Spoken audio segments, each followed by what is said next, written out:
رفتار دوست مهر افزاید به دل گفتار دوست.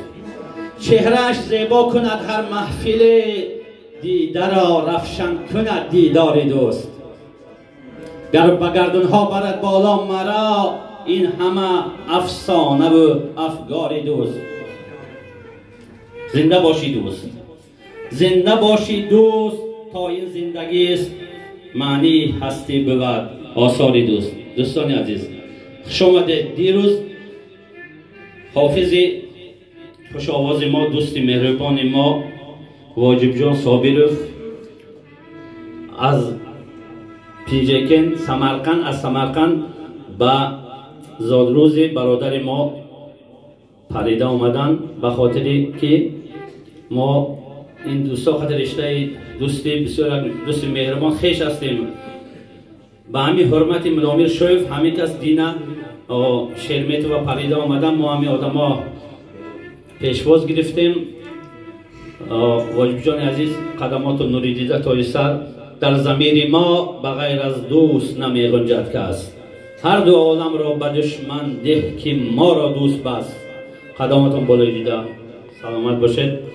اینجا مهمونه عالی قدر ما من دلیر جان از تاجیکستان اومده است. خوش اومدید. نوری دیده تاج سر، سراب جان، طاهر جان جوره، حافظ خوش آواز ما بلبل تاجیکستان، دوست عزیز ما نبی جان شاعر، سراب جان عزیز، همه مهمونای از دور نزدیک آمدید. قدمای شما بالای دیده ما. دوستان عزیز این بیگه همتون میدونید که سبب جمع آمدن زادروز 50 سالگی ملامیر شویف که در تمام ساحه های اینترنتی، در تمام اینترنت این آدم بسیار همه معرفگر هستند، همه تبریک میکنن و خیش است، بیگانه است، فرق ندارد، برای همه خیش هستند. برای همه امروز همه شما برای این کس خیش هستید. همه دوستای نزدیک جمع آوردن که همین خرسندی یک جای جشن گیرین.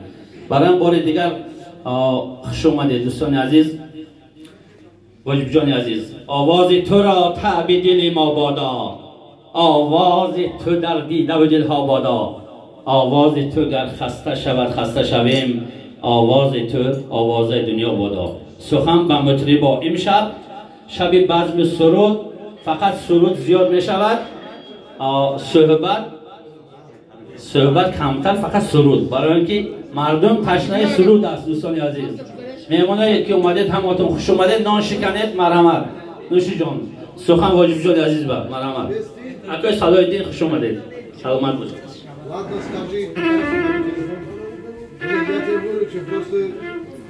О нет.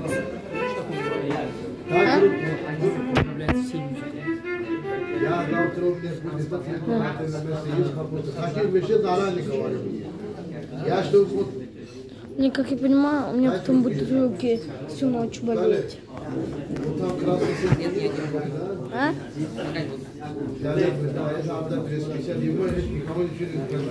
Зачем помогать? Ассаламу алейкум.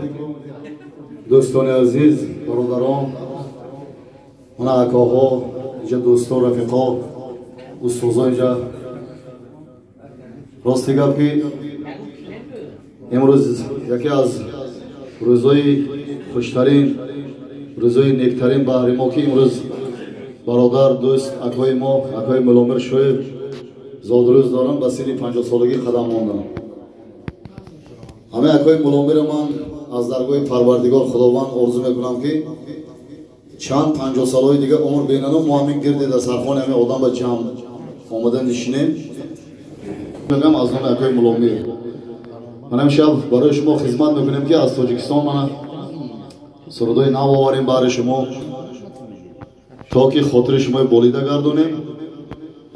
مردمی کازدان